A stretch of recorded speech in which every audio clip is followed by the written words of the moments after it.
Hi viewers, இது நம்ம ஜிஆர்எஸ்ஆர் Tamil channel. Tamil பேசும் அனைத்து நல்லவங்களுக்கும் என் இனிய மாலை வணக்கம். இன்றைக்கி என்ன டாபிக்னா, விக்கல் ஏன் வருது அதை பற்றி தான். விக்கல் வரும், அதை யாரும் கண்டுக்க மாட்டீங்க. அதுக்கு பெரிய ரகசியமாக இருக்குது, அதை பற்றி பேசலாம். விக்கல் வந்தவொடனே பெரியவங்க சொல்லுவாங்க, யாரும் ஒன்று நினைக்காங்கடான்னு சொல்லுவாங்க. அது உண்மை கிடையாது, அது சும்மா ஜாலியாக சொல்லியிருப்பாங்க. சரிங்களா? ஏன் வருதுன்னு பார்க்கலாம்.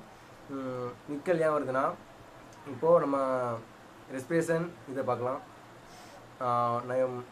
நோஸ், குரல் தான், அப்புறம் லங்ஸு, மார்பு, கீழே வயிறு இருக்கும், நடுவில் டயஃப்ராம் ஒன்று இருக்கும், உதரவிதான்னு சொல்லுவாங்க, அது இருக்குது.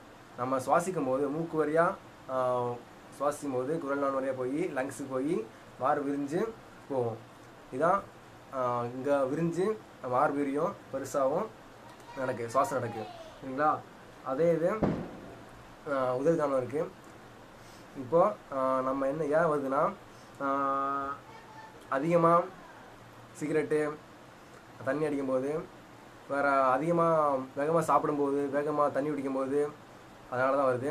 ஏன் வருதுன்னா, சாப்பிடும்போது நம்மளோட உதவிதானம் கட்டுப்பாடை இழந்துடும். போய் பிரெயினுக்கு போய் நரம்பு சொல்லி அது துடிக்க ஆரம்பிச்சிடும். உதவிதானம் துடிக்கிறதுனால குரல்நாள் அதோட சுருங்கிடும்.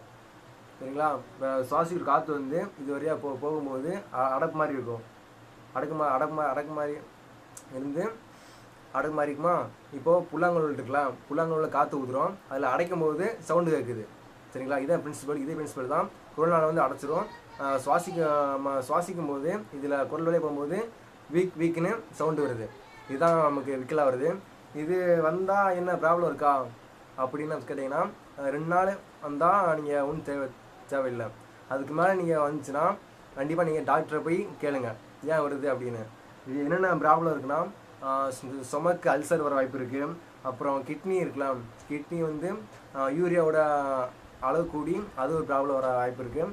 அப்புறம் டயஃப்ராம் நோய் தொற்று ஏற்படலாம். அப்புறம் லிவர் நோய் தொற்று ஏற்படலாம். அப்புறம் குடல் அடைப்பு ஏற்படலாம். அப்புறம் பேங்க்ரியாஸ், அதுவும் அலர்ஜி ஏற்படலாம். அப்புறம் லங்ஸு, அதுவும் அஃபெக்ட் ஆகலாம். சரிங்களா? 2 நாளுக்கு பாருங்கள், வந்துச்சுன்னா கண்டிப்பாக டாக்டர் போய் என்ன ப்ராப்ளம் இருக்குது அப்படின்னு சொல்லி செக்அப் பண்ணிக்கோங்க. சரிங்களா? அப்புறம் எப்படி இதை க்யூர் பண்ணுறது, சரிங்களா? என்ன பார்க்கலாம் இருக்குன்னா, நம்ம காற்று இருக்கலாம், சுவாசிக்கிற ஒரு பை கணக்கு எடுத்துக்கோங்க. காகித பை கணக்கு எடுத்துகிட்டு அதை மூக்கில் வச்சு ஒரு 20 டைம்ஸ் சுவாச காற்றையே அதுக்குள்ளேயே சுவாசிக்கும் போது உள்ளே CO2 அதிகமாக இருக்கும். சுவாசிக்கும் போது CO2 பிளட்டில் போய் நம்ம விக்கில் நிற்க காரணமாயிடும். அப்புறம் தண்ணி மூக்கை சுவாசிச்சுட்டு மூக்கை அடைச்சிட்டு 20 செகண்டு அப்படியே வச்சுட்டு சுவாசிக்காமல் உள்ளே வச்சுருந்தீங்கன்னா நின்றுடும். இது 5 டைம்ஸ் வச்சா நிப்பாட்டிடலாம்.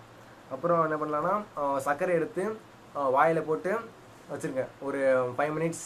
அப்போ அதான் கரையிற மாதிரி நாக்கில் போட்டு வச்சுருங்க. அது க்யூர் பண்ணலாம். அப்புறம் ஏதாச்சும் தும்மல் வர விஷயம் கூட க்யூர் பண்ணிடலாம். சரிங்களா? அப்புறம் தண்ணி நல்லா குளிர்ந்த தண்ணியாக குடிங்க, நிப்பாட்டிடலாம். ஒரு அரிசி தர மாதிரி ஏதாவது விஷயம் நடத்திங்கன்னா அப்படியும் விக்கலை க்யூர் பண்ணிடலாம்.